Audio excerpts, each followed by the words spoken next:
নৰসত্ৰ টিকিৰাবৰীৰ সাৰ্বজনীন শংকৰ মন্দিৰ। প্ৰথমে জ্যেষ্ঠজনৰ প্ৰতি সন্মান জনাই ভিডিঅ'টো আৰম্ভ কৰিছোঁ। এওঁ মন্দিৰৰ পূজাৰী ককা শংকৰধ্বনি। আহকচোন শুনো।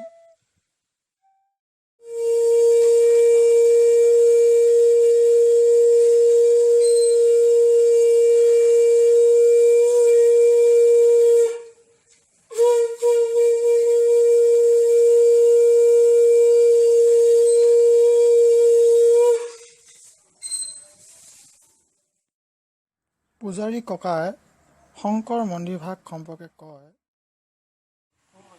পৰম শ্ৰদ্ধাৰ মোৰ সংগীবৃন্দ, এই সমূহ গুৰুসকলক লগত লৈ আজি এই জন্মাষ্টমী তিথিত সমূহ ভক্তবৃন্দই ইয়াতে ভোজন কৰিলোঁ আৰু এটা গৃহ নিৰ্মাণৰ কাৰণে সতা উদ্বোধনী পৰ্যায়ত আমি সমাপন কৰিছোঁ। আৰু এই মন্দিৰ স্থাপন কৰিছিলোঁ 1985 চনৰ মাৰ্চ মাহৰ 2 তাৰিখে। স্বৰ্গীয় খগেন মেধি ডাঙৰীয়া আছিল, তেওঁ এতিয়া বৰ্তমান পৰলোক। আৰু লগত আছিল মোৰ এই বকুল চন্দ্ৰ মেধিদেৱ। আমি যেতিয়া এই মহামন্দিৰ স্থাপন কৰিছিলোঁ তেতিয়া অগম্য জংঘল আছিল, ৰাস্তা ঘাটৰ কোনো সা সুবিধা নাছিল। আজি বৰ্তমান 2020 চনত গোটেই চাৰিওপিনে ৰাস্তা পদূলি সমূহ হৈ গাঁৱৰ উন্নতি পৰ্যায়লৈ আহিছে। শংকৰ মন্দিৰৰ পূজাৰী ককাসহ তেওঁৰ কাষতে প্ৰিয় শিষ্য এওঁলোক। শংকৰ মন্দিৰৰ চোৱা চিতা সমস্ত কৰ্ম পূজাৰী ককাৰ সৈতে এওঁলোকে কৰি আহিছে।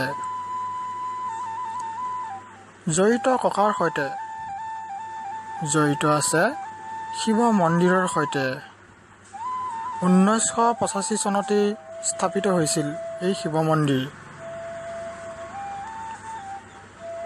মন্দিৰৰ চোৱা চিতা সমস্ত দায়িত্ব পালন কৰি আহিছে এওঁলোকে ককাৰ সৈতে।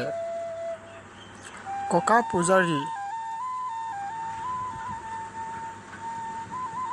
তেওঁলোকৰ সৈতে ককা ব্যস্ত কৰ্মত এওঁলোকক সহায় কৰিছে। শুনো ককাৰ নাম আৰু কথা। শংকৰ শিৰে জটা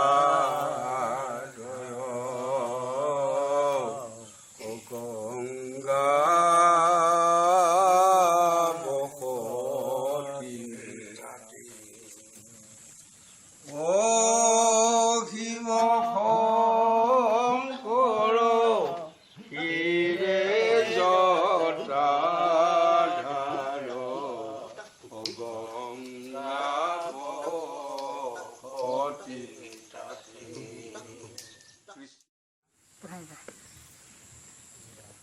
যদা যদাহি ধৰ্মস্য গিলানি ভৱতি ভাৰতী।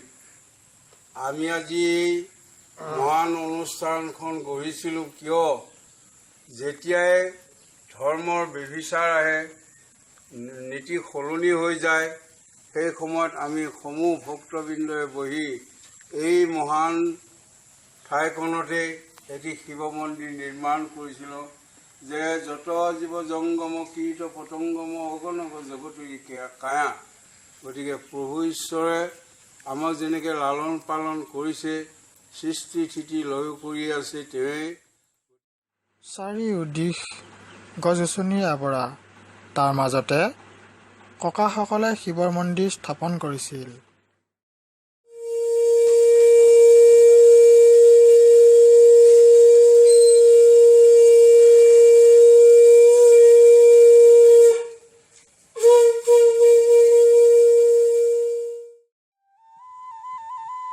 আজি ভিডিঅ'টোত বিস্তৃত ক'ব বা দেখাব পৰা নগ'ল যদিও সীমিত আধাৰতে দেখাবলৈ চেষ্টা কৰিলোঁ। কৃষ্ণ।